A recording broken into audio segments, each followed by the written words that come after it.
Kærkomið tækifæri sem hún fékkst þarna á miðvikudaginn og nú það bara í að endurtaka leikinn. Já, nú bara, við ætlum ekki að breyta miklu fyrir leikinn á morgun. Við ætlum bara að gera allt sem við gerðum betur og hnit með það og þannig að það koma fleiri tækifæri fyrir mig til að sýna að ég heima hérna og ég bara tek því glöðu geði. Já, fyrir framan fulla höll og rífandi stemningu, það alltaf gaman. Það alltaf mjög gaman vegna þess að við fáum alls ekki það marga leiki í Laugardalshöllinni fyrir framan fulla höll af Íslendingum sko. Þannig að við þurfum bara að sjúga það í okkur að fá liðstyrk úr áhorfendum og bara njóta þess að spila á Íslandi.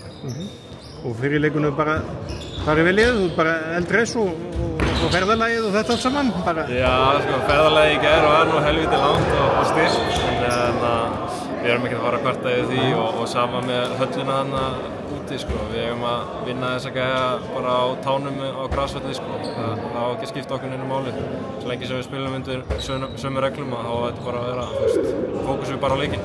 Bara að taka góða heilsteyptan leik hérna bara í lok þessari verkefnatöfnar. Já, það er bara svona, loka markmiðið er bara að taka 2 stig og það er bara markmiðið, hvort við vinnum með 1 eða 15, það bara kemur í ljós á morgun.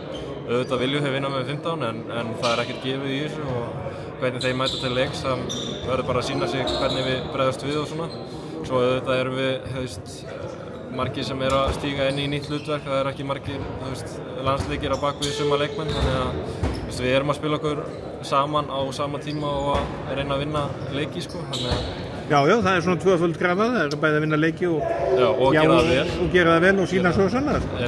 Þannig að það eru allir graðir í að sýna hvað þeir geta og við þurfum bara að stýra það á réttan hátt, á réttan braut, að menn séu að gera hlutina rétt en ekki bara fyrir sjálfa sig. Þannig að bara stefnum á það, 2 stig.